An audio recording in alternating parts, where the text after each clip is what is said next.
नौकरानी एक घर के लिए कितनी जरूरी होती है, आइए देखते हैं। अरे बहू, ये देख, सारा साबुन बर्तन में रह गया। ये नौकरानी कोई काम नहीं करती, गंदा काम करके चली जाती है और ढेर सारा पैसा ले जाती है। अरे मम्मी जी, उसने तो साफ किया ही था। मेरे ही हाथ से इस ग्लास में सर्फ गिर गया था। अरे बस कर झूठी, उसे बचाने के लिए सारी जुगत लगा ले, लेकिन मैं तो इसे निकाल कर ही रहूंगी। हमारे जमाने में ना कोई नौकरानी थी और ना ही ये चिकने बर्तन। चूल्हे के जले बर्तनों को राख रगड़ कर साफ किया करती थी मैं। अरे माँ जी, मैं कहाँ बचा रही हूँ उसे। और वैसे भी आजकल नौकरानी जरूरत नहीं, स्टेटस सिंबल बन गया है। अब आप बताओ, मैं मुन्ना को नीचे घुमाने ले जाऊं तो लोगों से क्या बोलूं?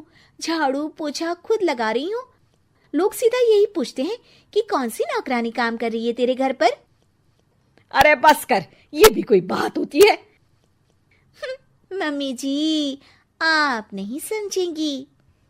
शाम को नौकरानी घर आकर काम कर ही रही होती है कि सास को कहती है, माँ जी, एक बात बोलूं, बुरा न मानना। अरे वैसे तो मुझे तेरी शक्ल ही पसंद नहीं है, बात क्या खाक पसंद आएगी। अरे माँ जी, सुन तो लीजिए क्या कह रही है। तो मैंने कौन सा उसका मुंह पकड़ लिया है?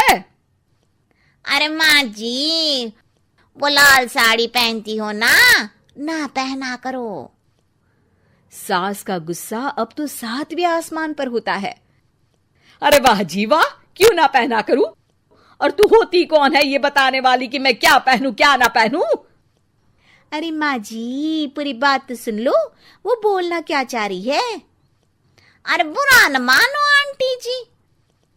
अरे कौन है आंटी? अपनी उम्र देखी है तूने? 2-4 साल ही छोटी होगी मुझसे और मुझे आंटी बोल रही है। बहू सर पर हाथ रख लेती है। अरे अच्छी खासी उम्र दराज हो और आंटी ना बोलूं? मैं तुम्हारी बहू से भी 4 साल छोटी हूँ। क्यों दीदी?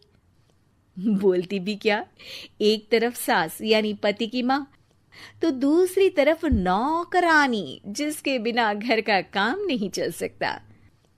वो दरअसल माँ जी की शादी भी बहुत जल्दी हो गई थी ना। अच्छा ये झगड़ा छोड़ो, ये बताओ तुम माँ जी को लाल साड़ी पहनने से क्यों मना कर रही हो? वो ना, इनकी उम्र की सारी औरतें सोसाइटी में इनके लिए बात करती हैं कि तुम्हारी सास बुढ़ी घोड़ी लाल लगाम है।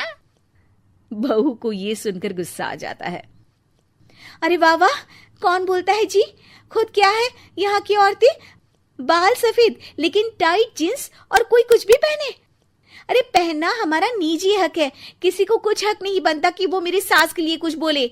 मैं आज ही जाकर माँ जी के लिए लाल जींस लेकर आऊंगी, फिर देखो कोई क्या बोलता है। अरे चुप लाल जींस।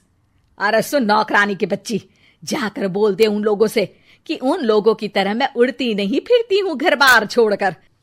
अपने बच्चों और नाती पोतों में मन लगाती हूँ, ना कि सारा दिन ताश के पत्तों में आंख गड़ाकर 3 पत्ती खेलूं।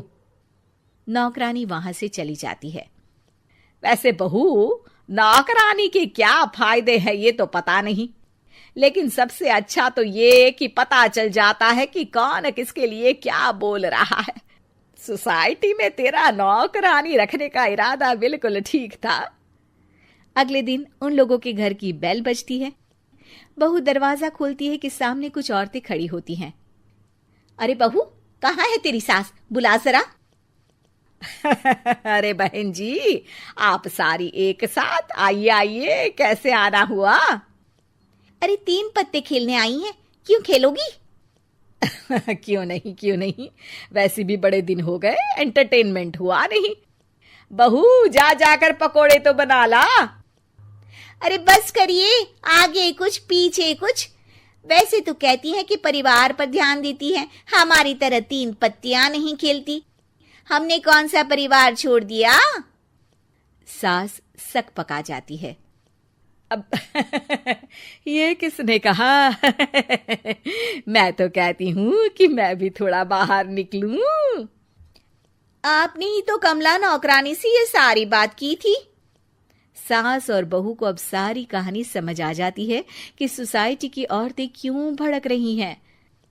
माफ करिए आंटी, मैं छोटी हूँ, लेकिन फिर भी पहले तो आप लोगों ने माँ की लाल साड़ी का मजाक उड़ाया था ना।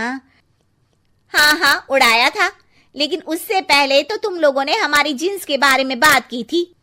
अरे क्यों ना पहने हम जीन्स, तुम्हारे पैसों की थोड़ी ना है। सास और बहू सर पकड़कर बैठ जाती है। देखा बहू, ये खेल कर गई तेरी नौकरानी, यहाँ की बात वहां तो वहां की बात यहाँ। दोनों किसी तरह औरतों को समझा बुझाकर घर भेजती है और कसम खाती है कि नौकरानी को नौकरानी ही रहने देंगी।